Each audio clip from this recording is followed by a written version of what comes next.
Mauricio Fernandini y Noemí Mamani los acompañamos aquí en Encendidos por RPP, La Voz del Perú.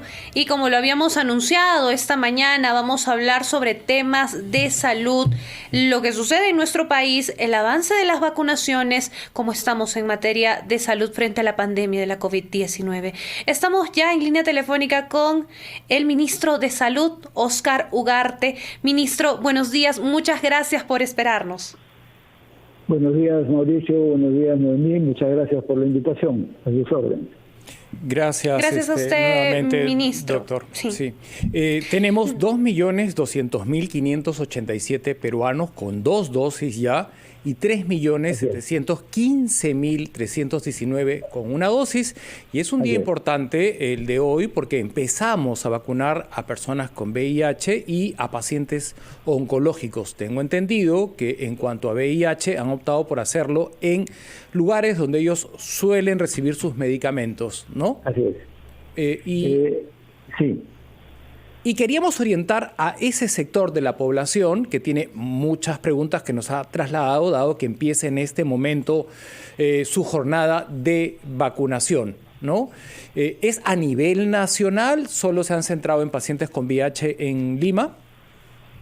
No, es a nivel nacional, pero va a ser en forma progresiva, como estamos haciendo en todos los casos, todas las estrategias.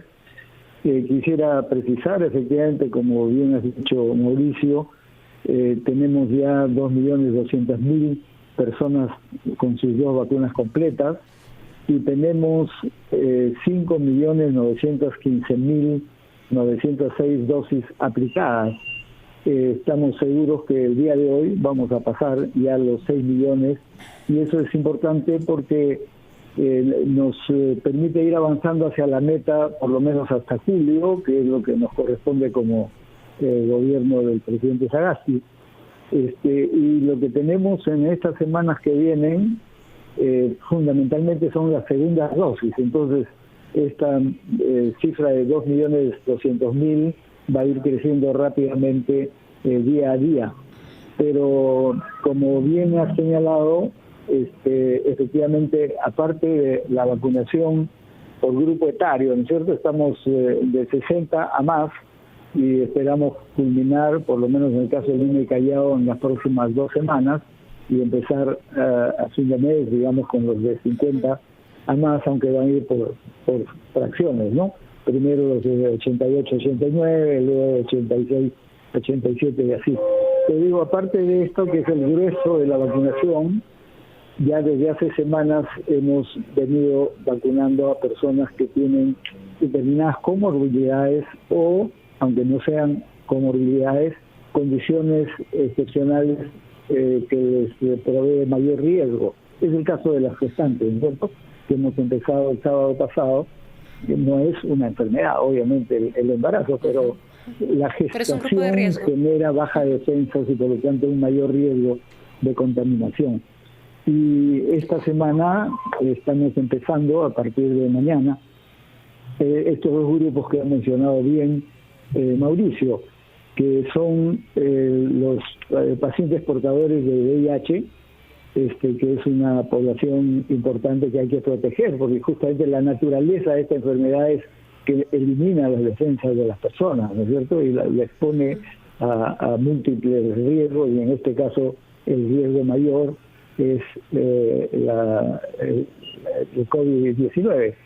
Entonces, en este caso, como ya se ha señalado también, la vacunación no va a ser en los centros de vacunación normales que conocemos, sino en los centros de atención, que es donde ellos conocen mejor, porque están bajo control, en tratamiento continuo, conocen al personal, y ahí se van a instalar las brigadas.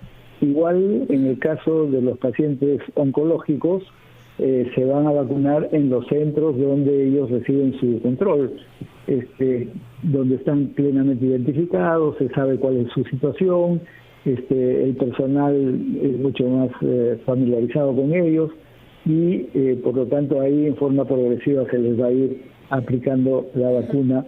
En este caso en el caso oncológico son más o menos 150.000 y en el caso de portadores de VIH estima que es entre 60 a 70.000 personas. Ministro, tengo una consulta porque en realidad la vacunación en la capital avanza bastante rápido, estamos ya inmunizando a más grupos. Sin embargo, ¿de qué depende el avance en provincias, en regiones? ¿Quién hace la solicitud de las dosis para poder alcanzar aquellas poblaciones más lejanas donde incluso muchos adultos mayores no han recibido una dosis de la vacuna contra la COVID-19? A ver, ahí hay varios factores, ¿no? El principal factor para todos los grupos etarios, ¿no es cierto? Sea cuando empezamos mayores de 80, luego mayores de 70, 60, es la distribución demográfica, poblacional, de acuerdo al padrón de RENIEC que ha sido depurado y que está bastante actualizado, aunque hay algunos factores que no necesariamente están registrados, que voy a mencionar, pero con ese padrón de RENIEC sabemos, grosso modo, por ejemplo, mayores de 80 años, esto se estima 700.000 a nivel nacional, pero hay una distribución obviamente por regiones que varía, ¿no? Igual en 70 sí. O 60. Pero ahí le quiero dar un detalle para que se entienda que el padrón no registra la movilización que se puede haber producido en los últimos meses o en el último año como consecuencia de la pandemia. Entonces, lo que estamos encontrando es que un número significativo, por ejemplo, de mayores de 80 años, no están en las regiones donde están registrados, están en Lima. Exacto. Y los estamos vacunando acá sin ningún problema, pero ya no escasean allá, digamos. Entonces, cuando dicen faltan tanto de 80, probablemente porque ya se vacunaron en Lima. Ministro, permítame, yo quiero quedarme con este grupo etario que vive en casas de reposo y el proceso de vacunación es perfectible. Recibimos información de muchas casas de reposo donde obviamente los mayores de 80 fueron oportunamente y eficientemente vacunados, más no el personal que trabaja dentro de la casa de reposo, quienes limpian la casa, quienes cocinan la casa y no tienen la edad para ser vacunados, están en riesgo de llevar la COVID dentro de esta casa de reposo. Es un tema que nos preocupa sobremanera porque hay, obviamente, el interés de proteger al adulto mayor de más de 80 que vive dentro de una casa de reposo, pero se ha descuidado a quienes interactúan con ellos. ¿Cómo se puede subsanar esto, ministro? Esto es en todas las casas de reposo del país, no solo en Lima, Perú. Es un buen punto, Mauricio, gracias por señalarlo. Efectivamente, nosotros, y ustedes recordarán, iniciamos la vacunación de adultos mayores en casas de reposo.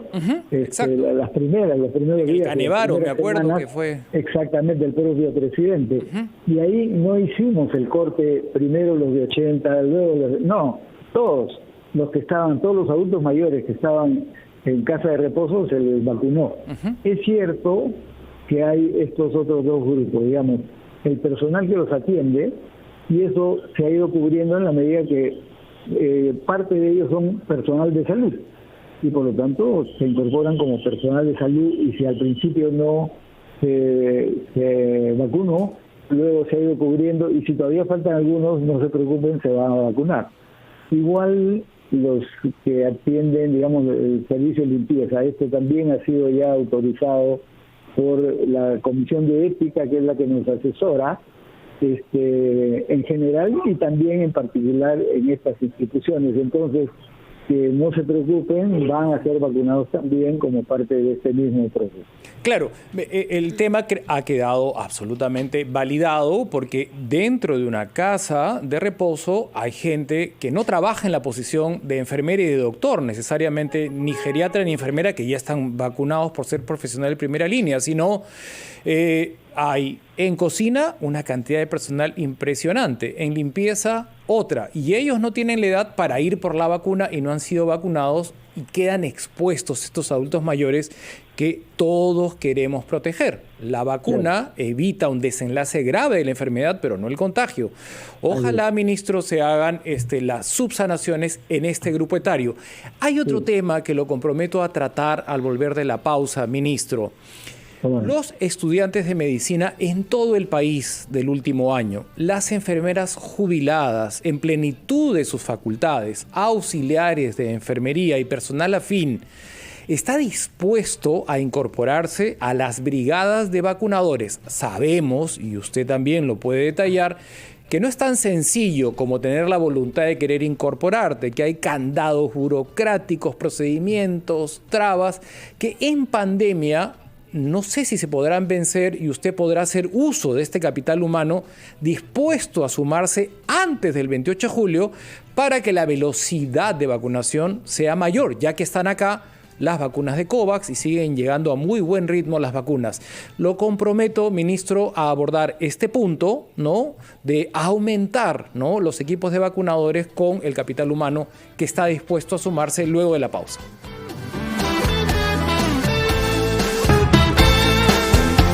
Del ministro de Salud, el doctor Óscar Ugarte. Recordemos que él fue uno de los primeros en instalarse en Iquitos, región castigadísima en la primera etapa de la COVID-19.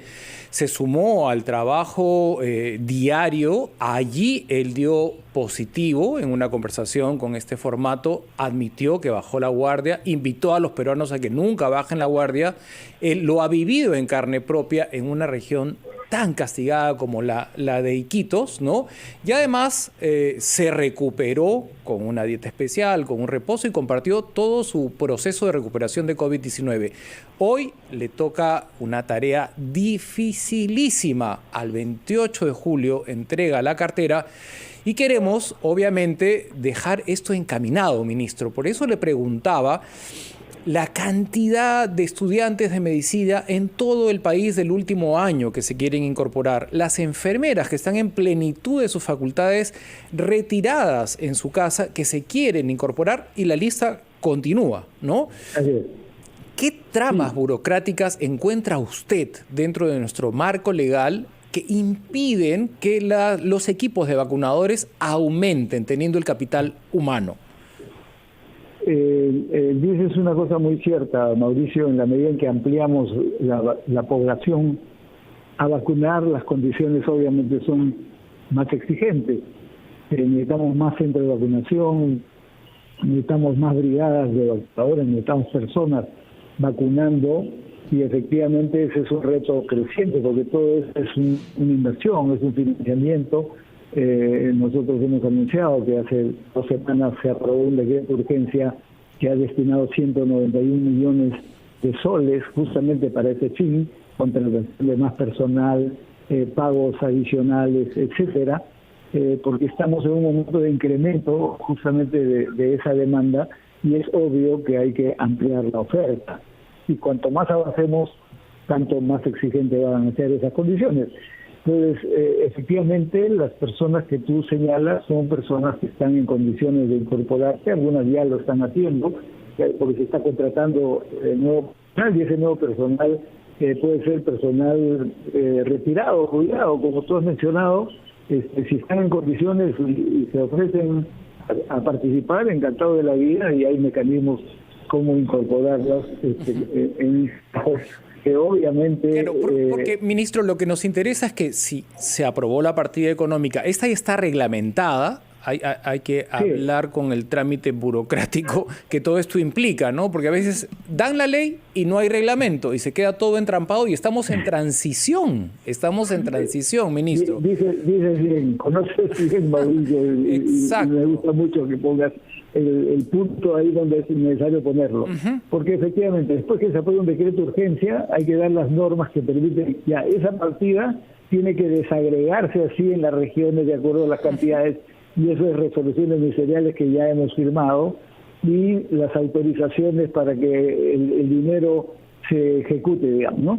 Eso está caminando, se están ampliando, todavía nos falta un poco, pero se van a seguir ampliando con la rapidez necesaria.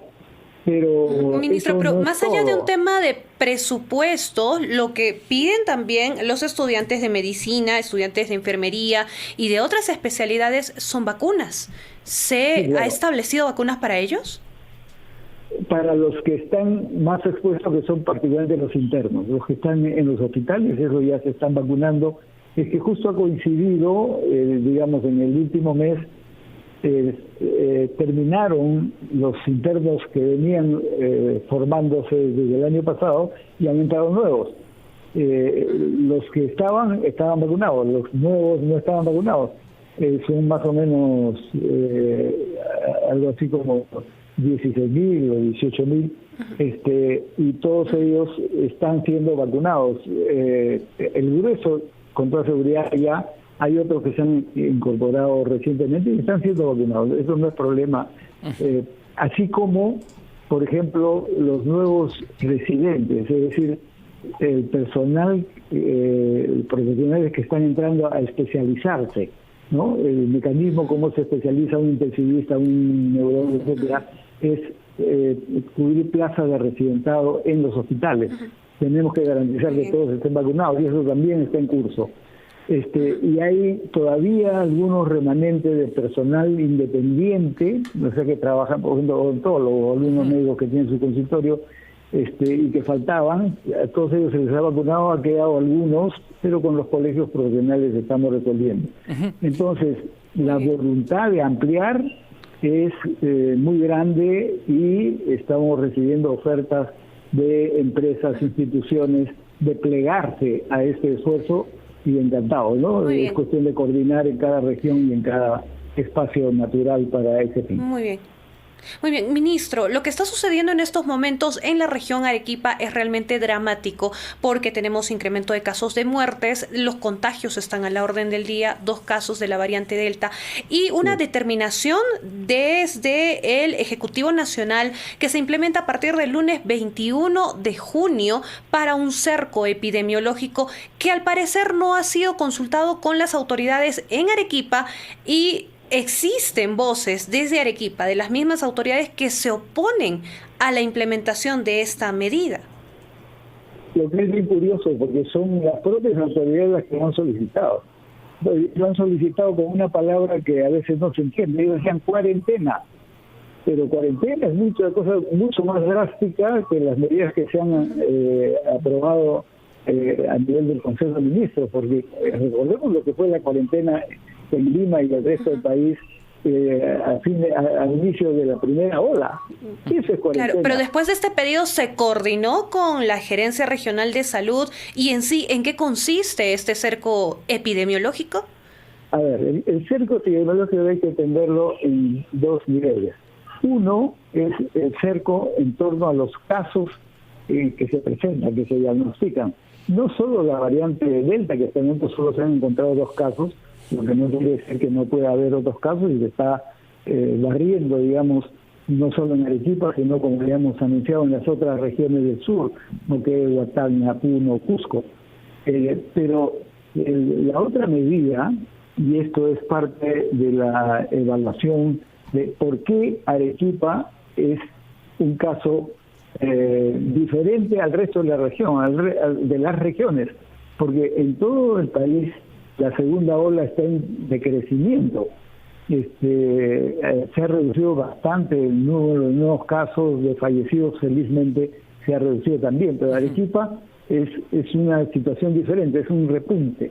Entonces, una de las explicaciones de eso es la movilidad social, que es, como sabemos, uno de los factores que permite que el virus se desarrolle y se expanda. Entonces, la movilización, frenar la movilidad social incluye un conjunto de restricciones. Gran parte de eso es el transporte, es el acceso a los mercados, a las concentraciones, etcétera. Y si uno quiere evitar que esto se expanda, uno de los cercos es el tránsito entre regiones. Y por lo tanto, una de las medidas que estaba planteada es que por un determinado número de días no haya esta circulación hacia afuera de la región o el ingreso en la región. Ni por tierra ni por aire. Cerrarían el aeropuerto de Arequipa y todas las fronteras hasta que baje el índice de fallecidos y de contagios. Pero no se está cerrando el trabajo cotidiano. Exacto. Porque pero dentro de la ciudad funciona, las medidas que reclamaban las autoridades Tenían sido más drásticos, dije cuarentena es cada quien en su casa. Claro. No sale a trabajar. Pero es justamente eso se coordinó, ministro, Noemí, se coordinó con las autoridades, sí. Noemí, Mauricio. permíteme comprometer al ministro, porque tenemos que ir a los titulares de las 11, y en Arequipa se presentó un caso muy gráfico donde una planta de oxígeno del Honorio Delgado se paralizó durante 5 días. Nuestro corresponsal Cristian Ramos nos decía que estaban esperando un repuesto de Lima. Y luego el propio director del hospital nos dijo que el repuesto estaba en Estados Unidos. La oferta de oxígeno, ¿cómo va a quedar después del 28 de julio? También es un tema burocrático. La propia presidenta del Consejo de Ministros nos dijo que habían usado el legado de Juegos Panamericanos para desembolsar un dinero y poder comprar.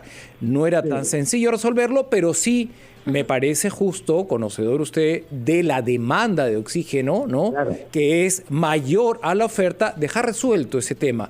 Lo comprometemos, ministro, a que nos deje tranquilos en el sentido de va a aumentar a los equipos de vacunadores, van a aumentar los centros de vacunación y el oxígeno quedará lo suficientemente implementado como para que la oferta sea superior a la demanda. Volvemos con el ministro de Salud, Óscar Ugarte.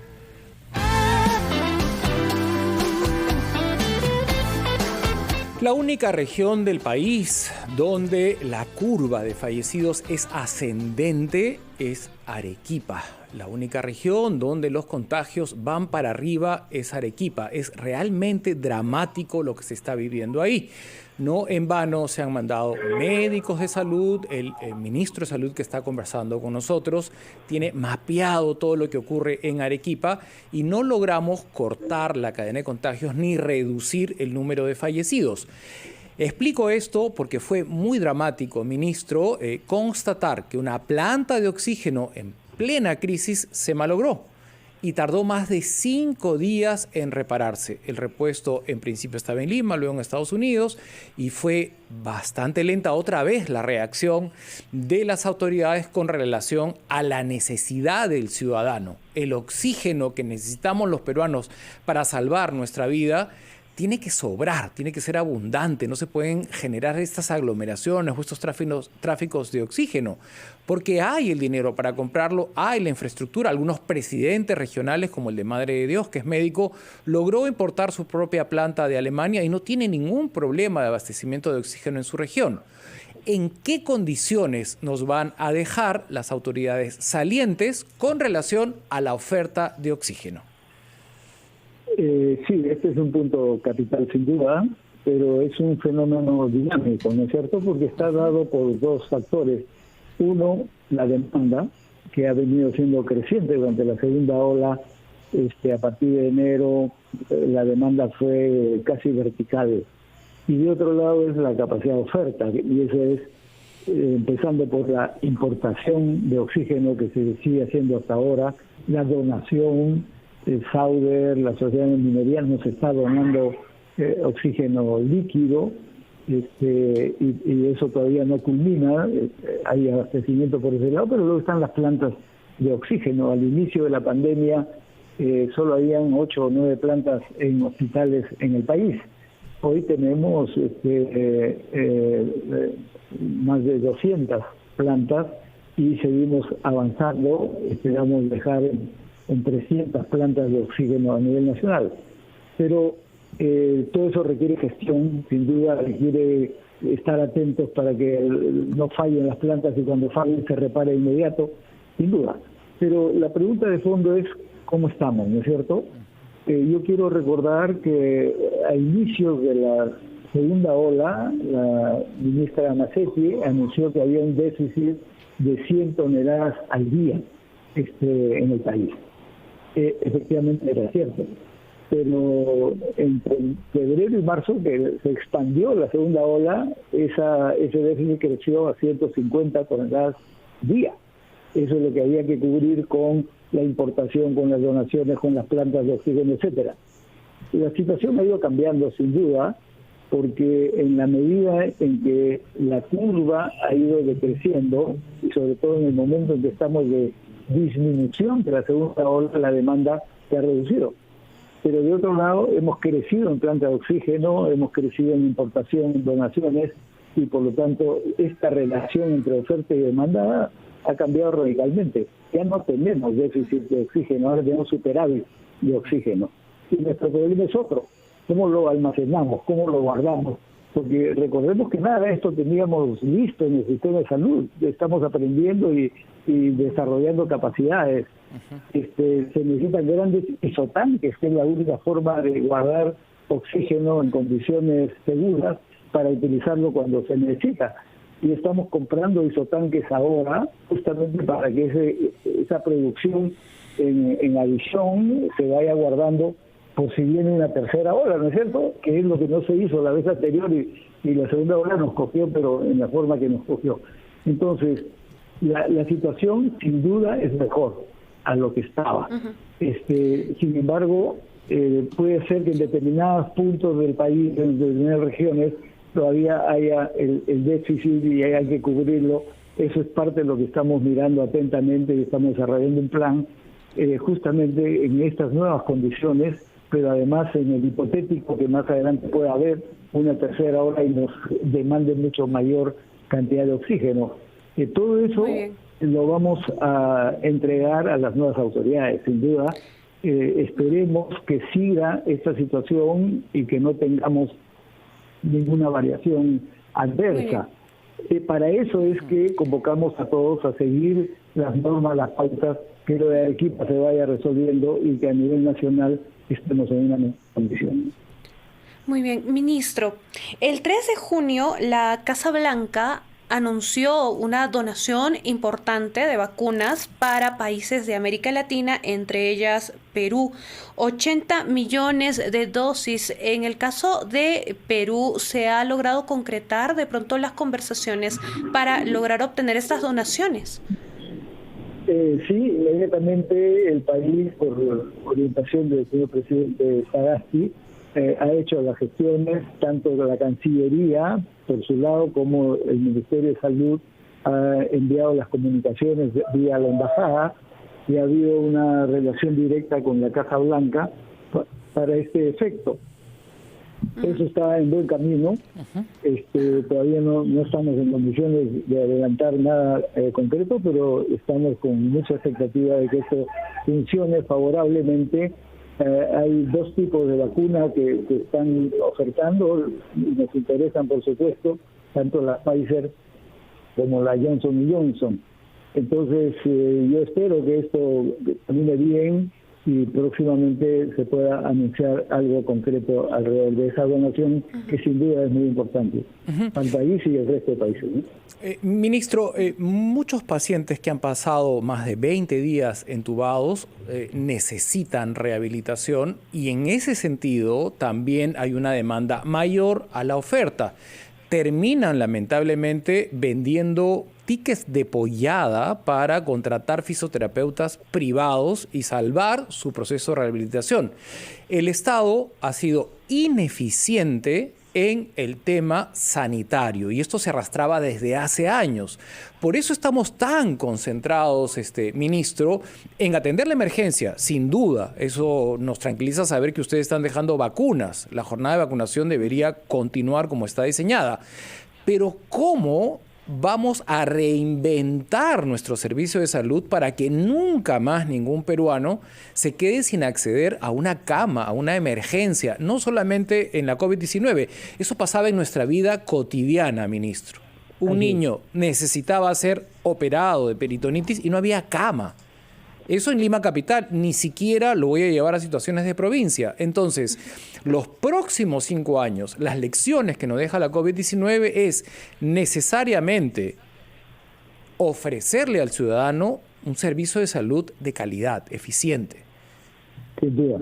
Nosotros estamos trabajando también en ese nivel. No estamos solo atendiendo la emergencia, que hay que atenderla en la forma como ya nos he explicado, pero estamos también formulando una propuesta de, por lo menos, inicio de reforma del sector, para que, obviamente, en el transcurso de los próximos meses y años podamos tener un sector de salud mucho más eficiente. Una de las cosas que se señaló, y no solo con la pandemia, sino desde antes, como causa de un sistema ineficiente es que el sistema está fragmentado. Sí, Está el hay Ministerio como de 7 Salud por acá, el servicios, sector claro. privado, La está el Marina, el Salud, ¿no es Ejército, cierto? la Fuerza Aérea, ¿no? Exactamente. Señor Entonces, ministro, y en algunos casos hemos visto, cuando hay gestiones eficientes con cifras que exhibir, como la del ex ministro de Educación Saavedra, pasó del gobierno de Ollanta Humala al gobierno de PPK, ¿no?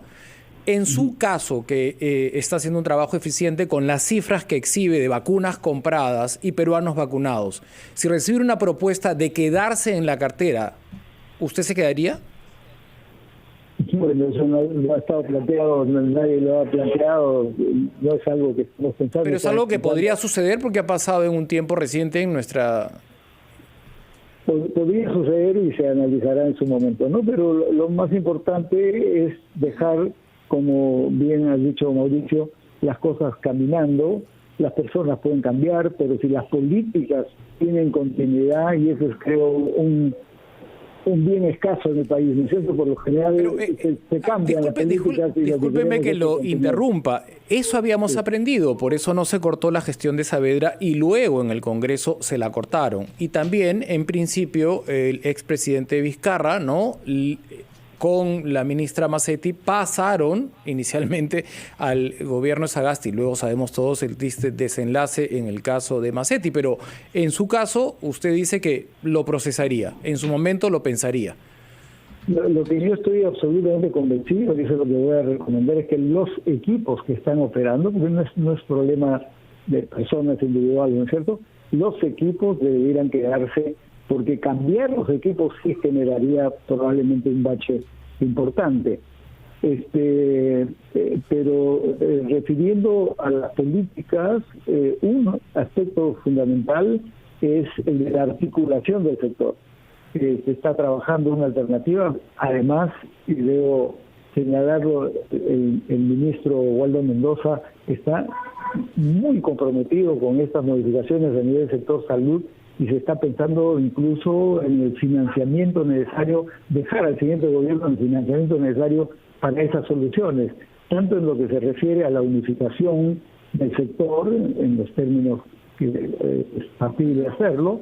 En segundo lugar, el financiamiento, la protección financiera de las personas es lo que se llama aseguramiento.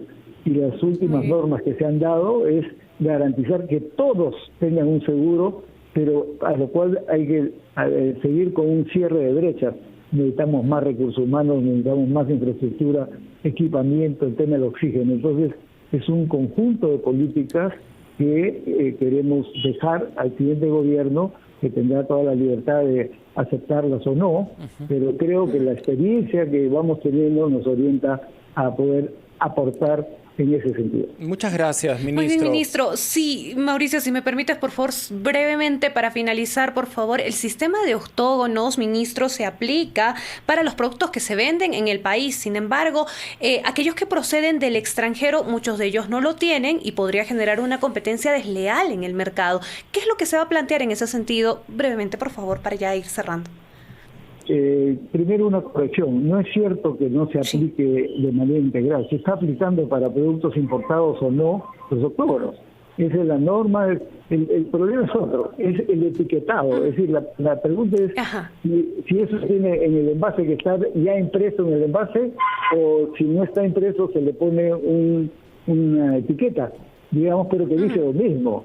O sea, ahí no hay ningún retroceso, la discusión es, y eso es lo que los pedidos y eso es lo que está en evaluación, si es que el uso de etiquetas, que no cambia el fondo, que está diciendo lo mismo, que tiene que cumplirse a través de los octógonos, se va a mantener que sea con etiqueta o tiene que ser, como dice la norma, pero que se postergó en su aplicación, impreso en el envase. Ese es el tema.